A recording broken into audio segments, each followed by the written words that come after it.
안녕하세요. 아픈 상처가 있는 남편과 함께 살고 있는 아내입니다. 남편은 사랑을 받지 못하고 자란 아이였습니다. 남편의 가족은 누나 한 명과 아빠가 있다고 들었어요.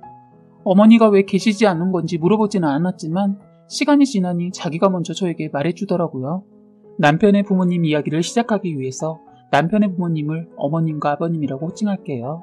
남편의 어머님과 아버님은 절절하신 사랑을 하셨다고 합니다. 아버님은 잘 살지 못하는 형편이었고 어머님은 동네에서 제일 잘 사는 집안의 막내딸이었다고 합니다. 그런데 같은 동네에서 살던 둘은 오다 가다 마주치면서 서로에 대한 호감이 쌓이게 되었고 결국에는 사귀게 된 것이죠. 그러다가 어머님이 남편의 누나를 임신하게 되어 양가 허락을 받으러 갔는데 잘 살던 집안의 막내딸이다 보니 반대가 장난이 아니었다고 합니다. 아버님은 자기가 책임을 지겠다고 하면서 무릎을 꿇고 사흘밤 낮으로 친정집 앞에서 기다렸다고 하네요. 그런 모습을 보곤 친정집은 우선 아이도 가졌으니 어쩔 수 없이 받아준다고 하며 결국에는 허락을 받아내게 되었다고 합니다. 첫째 아이가 태어나고 외갓집과 친가에서 성대하게 잔치를 벌이며 누나의 탄생을 축복해 주었다고 해요. 그리고 어머님을 극진히 사랑했던 아버님은 아이가 태어났음에도 불구하고 어머님을 더 챙기며 동네에서 알아줄 정도의 애처가였다고 합니다. 그러던 중 어머님은 아이를 임신하게 되었고 아이가 태어날 날만 기다리며 행복한 삶을 보내셨다고 하더라고요. 그런데 출산 당일 어머님은 과다출혈로 돌아가시게 되었고 아이는 무사하게 태어나게 되었다고 합니다. 그 아이가 바로 저희 남편이고 어머님을 너무나 사랑했던 아버님은 남편을 한 번도 따뜻한 눈길로 바라봐 준 적이 없다고 해요. 그리고 외할머니와 외할아버지도 자신들의 귀한 막내딸을 주게 만들었다며 명절마다 외갓집에 갈 때면 매번 구석에서 혼자 없는 것처럼 지냈다고 하더군요. 남편의 생일날은 어머님의 기일날이기 때문에 남편은 가족들에게 생일 축하를 단 한 번도 받아보지 못한 채 커왔다고 합니다. 학교를 다닐 때 친구들이 자신의 생일을 축하해 주겠다며 처음 듣는 생일 축하 노래를 듣고는 펑펑 울었다고 합니다. 이 말을 듣고 제 가슴이 찢어지게 아프더군요. 한마디로 저희 남편 자라면서 자신의 가족들에게 생일도 한번 축하받지 못하고 평생 눈칫밥만 먹고 살았대요. 그나마 친할머니가 살아계실 때에는 아버님이 일을 나가셨을 때 할머니가 몰래 남편에게 용돈도 지어주고 간식도 주셨다고 합니다. 하나뿐인 누나는 아버님이랑 성격이 판박이라서 동생을 챙겨주기는커녕 더 갈구고 할머니가 몰래 용돈을 주는 거라도 목격한 날이면 아버님한테 쪼르르 달려가 일러 바쳤다고 하더군요. 이런 누나와는 학창시절 때부터 사이가 좋지 않았기 때문에 성인이 되고 난 후에도 단 한 번도 연락하지 않았다고 합니다. 남편은 가족들 중 그나마 믿고 의지한 사람이 친할머니 뿐이었는데 고등학교 2학년 때 할머니가 돌아가시게 되었다고 해요.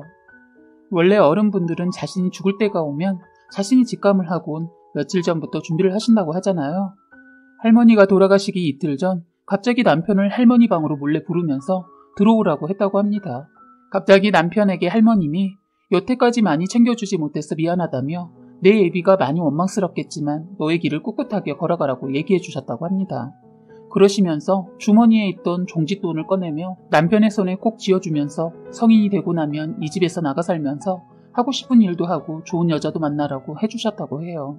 그런 얘기를 들으며 남편은 왜 그런 얘기를 하냐고 하면서 이 돈은 할머니가 쓰시라고 말하며 계속 거절했는데 할머님이 화를 내셔서 결국에는 그 돈을 받아갔다고 합니다.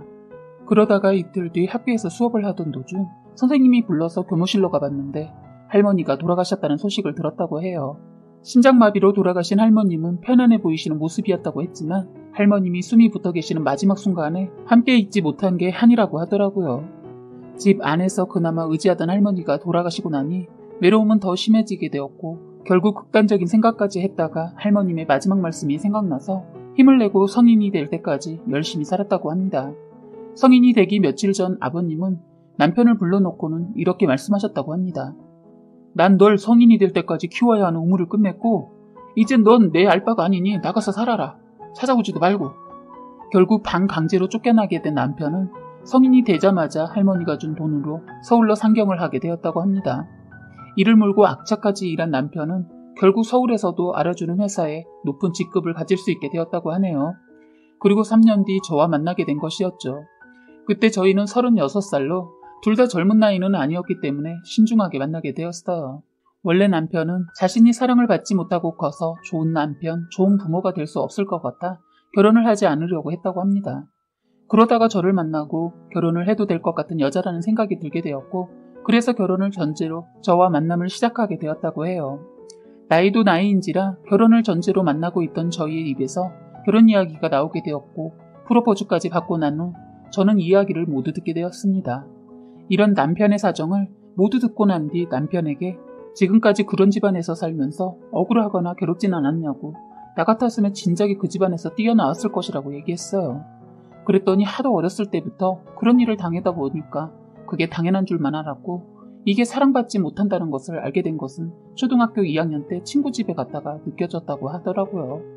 맨날 집에 가면 자기가 알아서 다 해야 하고 아무도 챙겨주지 않았었는데, 친구네 집을 가보니 엄마가 따뜻한 밥을 차려주고 아빠가 안아주는 모습을 보게 되었다고 합니다.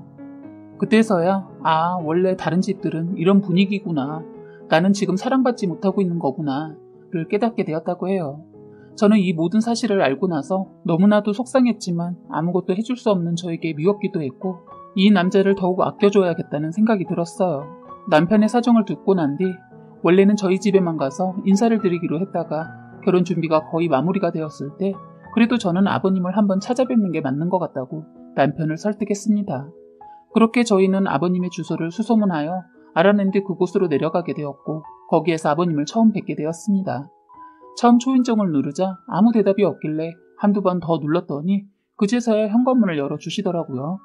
안녕하세요. 민수 여자친구입니다. 라고 인사를 했더니 눈길 한 번 안 주시고 거실로 들어가시더라고요. 그렇게 저희도 아버님 맞은편에 앉게 되었고, 조금 긴 침묵 끝에 남편이 먼저 말을 꺼내게 되었습니다. 오랜만이에요, 아버지. 여기까지 왜 왔냐? 저희 결혼해요. 하나뿐인 아들 결혼하는 사실도 알려드리고 제 아내 되는 사람도 보여드리고 싶었어요. 라고 말하는 남편의 말 뒤로 너무 상처되는 말이 아버님 입에서 나오더라고요. 널 내 아들이라고 생각해 본 적 없어. 지금까지도 단 한 번도. 그 말을 듣고 너무 속상해서 제가 한마디 하게 되었습니다. 아버님이 정말 사랑하는 아내가 돌아가셔서 많이 슬프셨다는 거 저도 잘 아는데요. 그게 태어난 아이의 탓은 아니지 않나요? 오히려 돌아가신 어머님이 남기고 간 제일 큰 선물이라고 생각하는데요. 자신의 생명까지 포기하시면서 두고 간 선물을 거의 40년간 속을 썩고 문드러지게 만드신 아버님이 참 이해가 가지 않네요. 아버님은 제 말을 듣고는 아무 말도 하지 않으시면서 담배를 꺼내 조용히 한 개비를 피우시더라고요. 그러다가 한 말씀 하시더군요.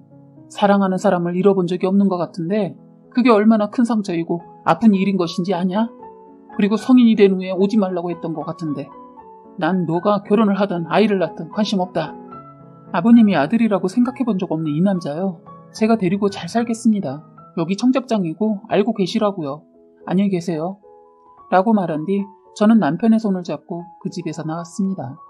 남편은 예상했던 반응이었었겠지만 아버님에게 직접 듣게 된 말에 저의 품에 안겨서 펑펑 울더라고요. 그리고 남편은 그날 이후로 가족에 대한 감정은 모두 접어버린 것 같았습니다. 결혼식 당일 남편의 부모님 자리에는 아무도 계시지 않았지만 저희는 행복한 결혼식을 끝마치게 되었어요. 그런데 저희 결혼식에 아버님이 잠시 왔다 갔다고 하셨다고 들었습니다.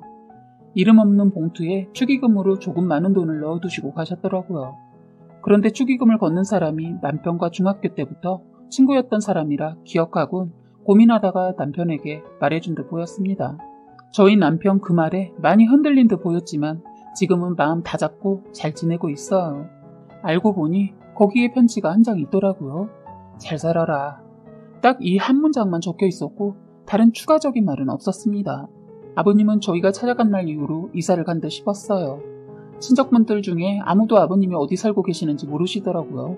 아버님은 지금까지 받았던 남편의 상처를 이 축의금으로 끝내고 싶은 것 같아 저희도 더 이상 찾는 노력은 하지 않았습니다. 아버님에게 상처란 상처는 다 받았으면서 아버지와 아들의 관계라는 것은 어쩔 수 없는 것 같아요. 상처를 받으면서도 언젠가 자신을 사랑해 주시겠지라는 믿음으로 버텨왔던 어린 날의 남편의 모습이 가끔 보일 때가 있어요. 남편의 마음에 있는 상처들을 제가 다 치유할 수는 없겠지만 덧나지 않게, 혹나지 않게 평생 잘 보살피려고 합니다. 지금까지 살면서 축복받지 못했던 생일날도 고하게 챙겨주고 있어요.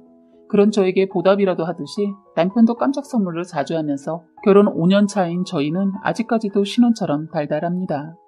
지금 저희는 3살 된 아들을 키우며 행복한 가정을 이루고 있어요.